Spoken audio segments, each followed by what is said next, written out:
Welcome back from the break, everyone. Thank you for sticking with us to another episode of Independent Thought. I am joined today by my guest, Blair Walsingham. How are you doing today? And thank you for coming on to the podcast. I am doing wonderful today. Thank you for having me on. It's fall, everybody, so it's a good time to get out and be out, and it's just a beautiful day. Yeah, absolutely. So, Blair was a former congressional candidate for the first congressional district of Tennessee. And I wanted to ask her on the podcast, ask her exactly what that's like to, run, for Congress, because there's not that many people who have that on their resume. So I wanted to ask you about that and what it was like running in Tennessee. But kind of before we get into the specifics of what that was like, I want to just ask you a more basic question. Mhm. What people don't really know is just kind of like the impact that running for Congress can have on someone's life. Could you just speak to a little bit to how exactly that impacted you and what was it like running for Congress?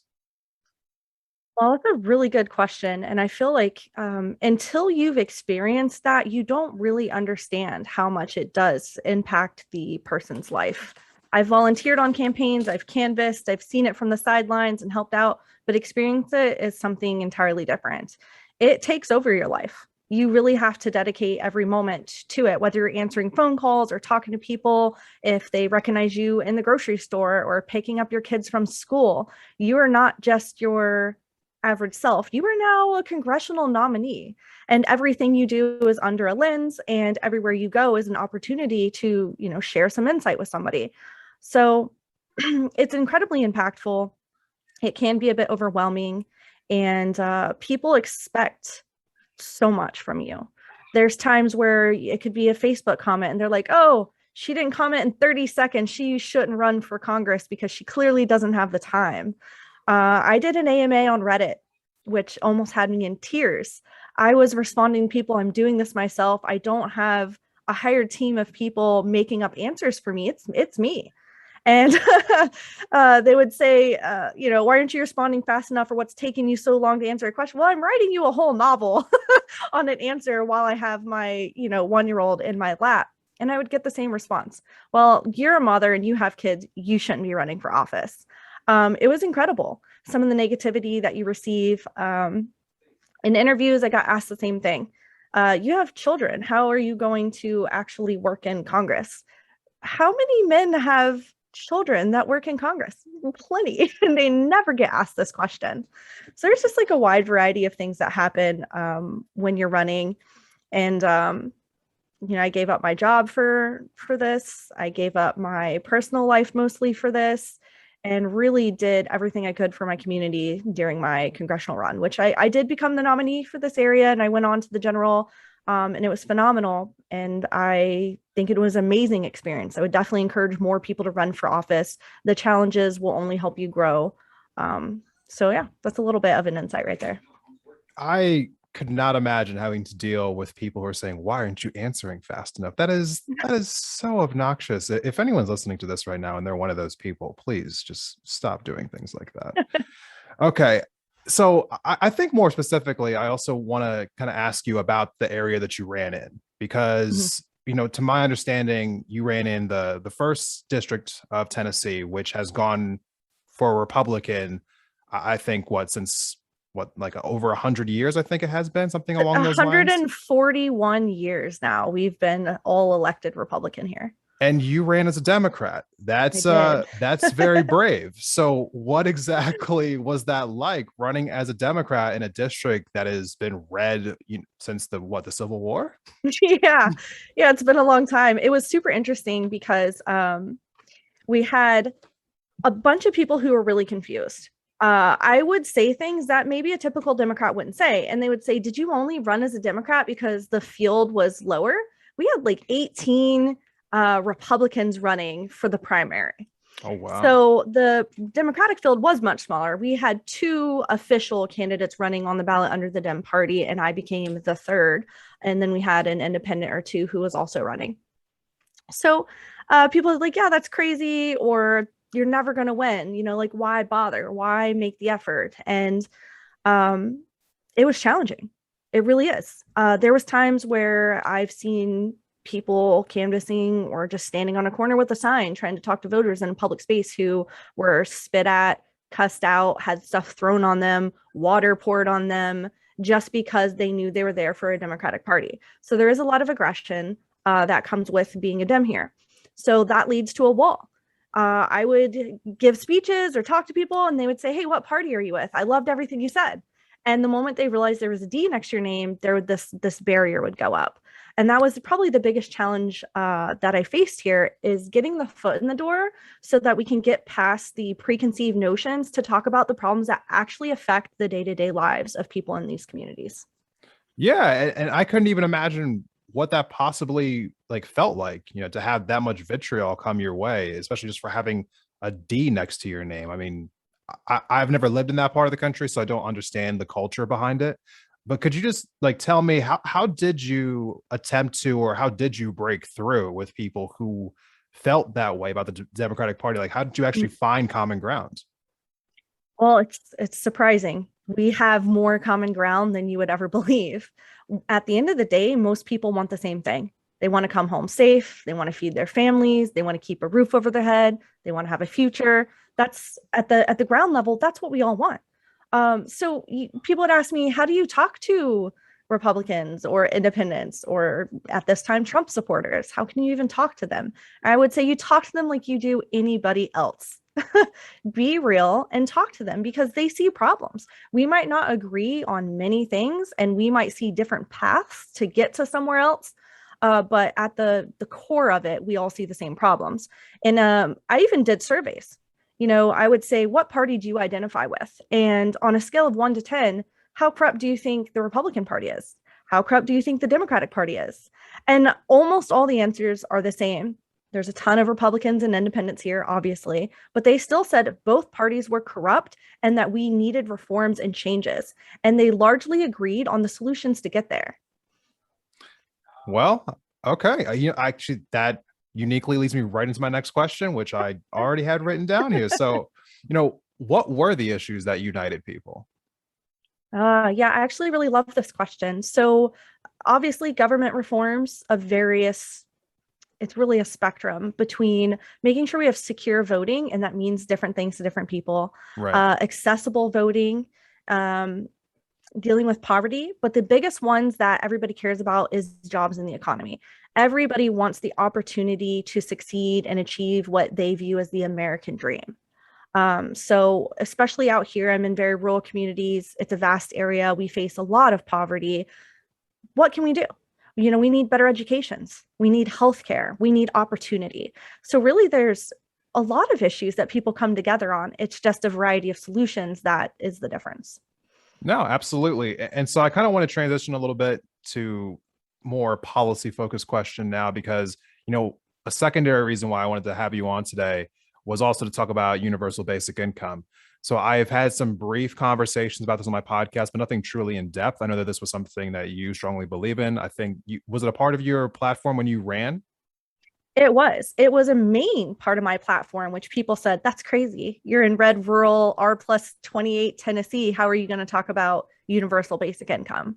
And it was Right. successful.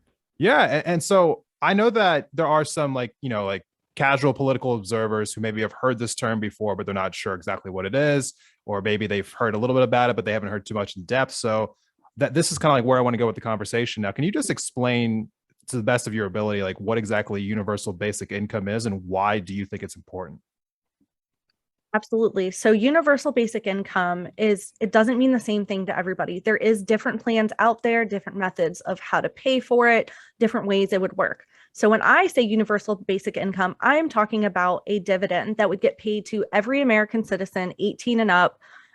We can negotiate the amount, but we like to start at about $1,000. And you get it. You deserve it. You are a shareholder of this nation. You and your parents and grandparents and ancestors work to build it up to what it is. You pay taxes. You're a contributor, and you deserve a share of the prosperity that is America. So that's basic outline of what UBI means, at least to me. Okay. And I guess when I think about this a little bit further, and we talk about people who are familiar with it, who have had conversations with it. I've seen them people debate about this, whether they were in more like debate panels or, politicians talking about it. There is some pushback to it. And so I Mhm. guess for someone who might be a little unsure about it, like how do you sell the idea of UBI to somebody who's kind of on the fence about it? It depends on what their objection is, but it's actually really easy to counter. And I'll preface this with the first time I heard about UBI was actually Andrew Yang speaking about it. And I hated it. I was like, this is nuts. I hate it. Of course, people are going to want it. You're giving them free money. And I had all these negative preconceived ideas about how this would look.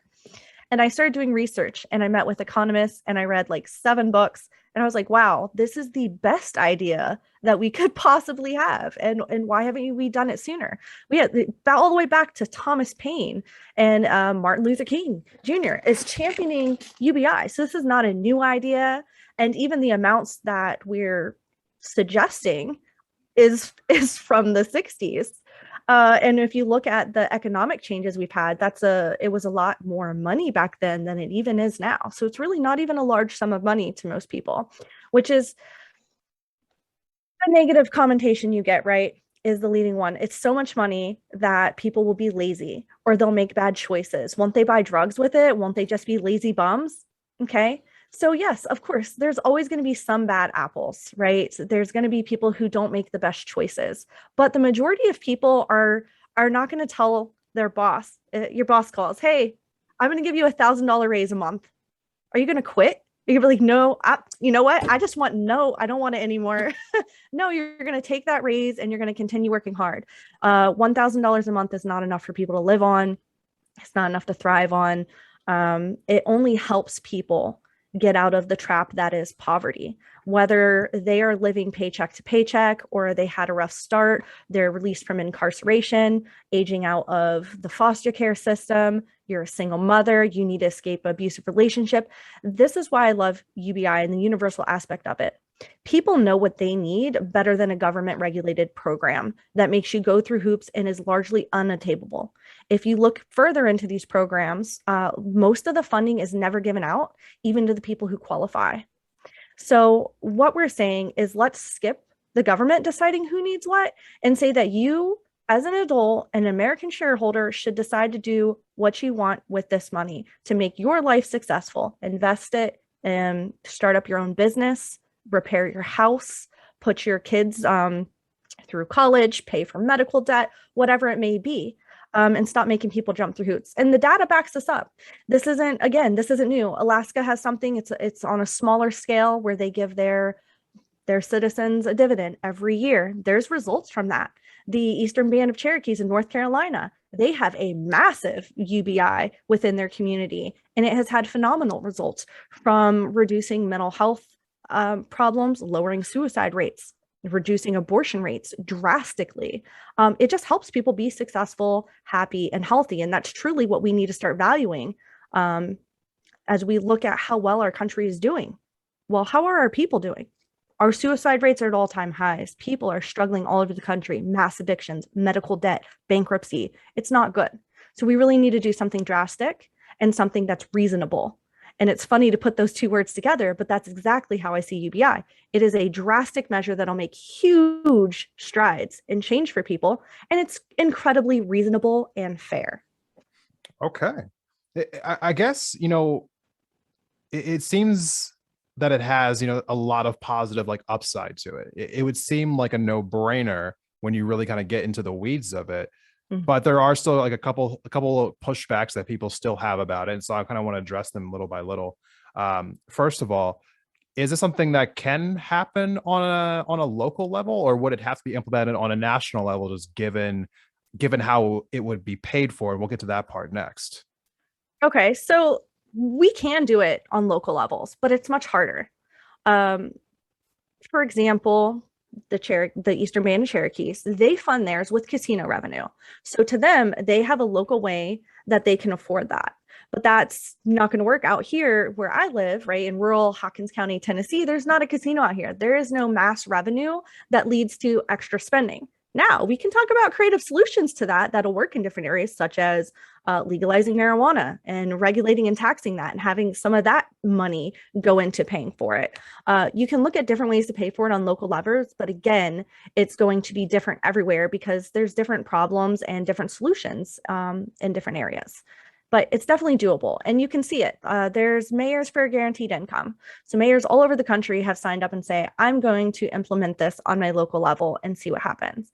You have a lot of nonprofit and crowdfundings also doing similar trials where they've said, we're just going to pull a bunch of money and we're going to do a sample test and see what the results are. And I mentioned some of those already, like people who are aging out of the foster care system who just need a little bit of a boost to stand on. They don't necessarily have the support system set up to get started, things of that nature. The part that I don't like about the trials is it's not universal and it's not necessarily fair. And that creates tension among people. Why is somebody getting something that I'm not? And that is a big pushback to UBI.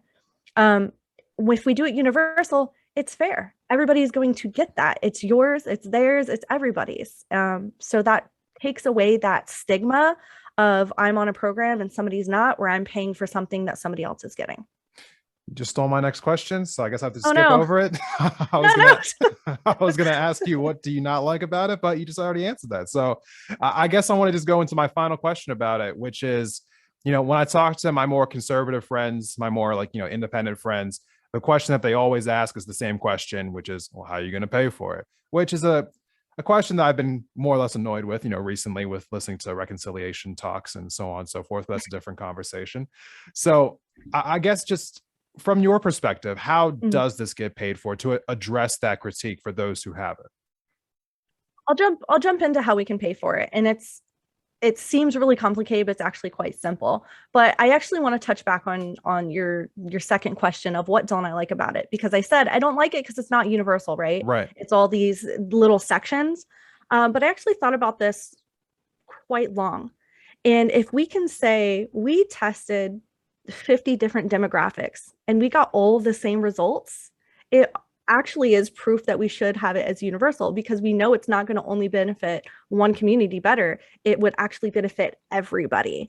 So as the middle class is shrinking, you may see those people as like, they're doing well, they kind of have a home, but maybe they can't get anywhere else. They're trapped in that cycle. It really brings everybody up a notch to really level out equity. So there's a little bit of a catch-22 there. So I don't like it, but it actually helps prove why it should be universal. So now I'll touch on why it should be on the federal level and how we would pay for it. Federally, we could just mandate it. This is a program we're doing here in America. It's been tried all over the world. It's been implemented on local levels in many places. We have the data. Let's do it. So now we get to the talk. How do we pay for this? And how much is it going to cost? We have a lot of people in America, right? Yeah. We're a big country. It's a lot of money. So let's just stick with the $1,000 a month to kind of keep this simple. Our country, our national income, right, is $24 trillion. So realistically, we're looking at a $2.5 trillion price tag on this. And that's where people go, oh my gosh, trillions of dollars. How can we afford this? We can't afford this. The question is more or less, how can we not afford this? We have all kinds of things that we're paying for on the back end because we're not supporting our country right now. So we can take funds from programs that aren't actually being allocated to people and slot it over. We can come up with a funding mechanism such as a value added tax, which literally almost every country in the world has and has high levels of. America is not one of them that has it yet. We are going to implement a VAT tax at some point, and we should be proactive in saying, we will take the VAT tax, but this is how much we want it to be. And we want to make sure that this is actually benefiting the people who make this country run.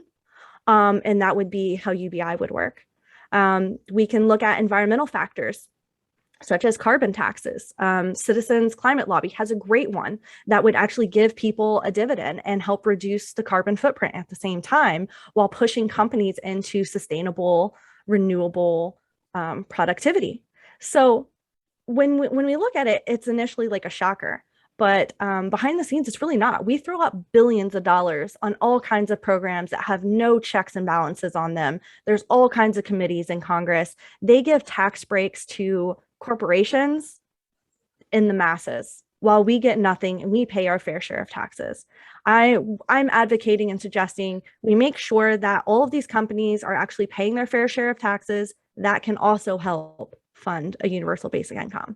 So it's really not a matter of how do we do it. We have so many different paths to making this affordable and reasonable and fair for everyone. Okay.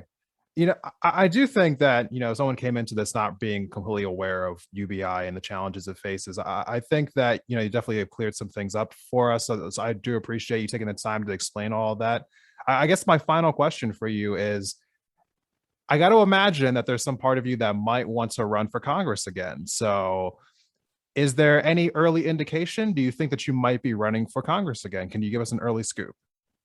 That's a great question. So, as you know, this is a really red rural district, and there's not a clear path to victory here. I did the best in the history of this district as a Democratic nominee. Um, that being said, there's not a clear path to victory. I could run again and I can continue building these walls and talking to people in my community and doing good, but I don't necessarily have to run for office to do that. I will say it benefits it because people tend to listen to you more openly when you're a candidate. But I'm unsure. I'm unsure if that's the correct path to take and the best way that I can help people locally. I will say that my county is looking for a new mayor, and that is intriguing to me also because I could really help my direct community and the people that I know the best. But running for Congress was appealing to me to be able to make the changes that we need systemically all over the country. For anyone who doesn't know, I'm an Air Force veteran and I come from a long line of military vets. I have lived all over the country. I have friends and family all over the country. So it appeals to me on a broad spectrum to be able to affect lives in such a large, impactful way. That being said, again, the question is, why do I have to run as only a Republican Democrat? We have over 54 parties in this country.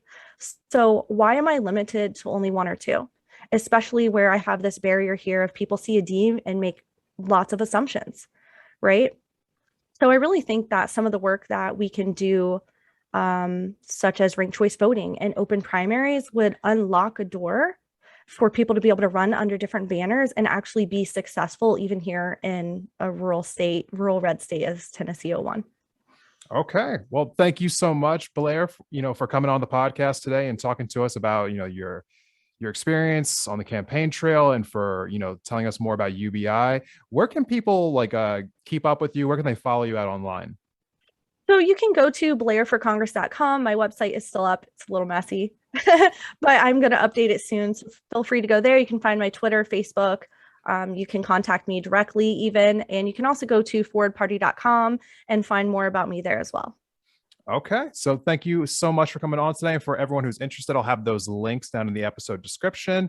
And just take one final break with me, and we'll be right back with my final thoughts of the day. Stay tuned.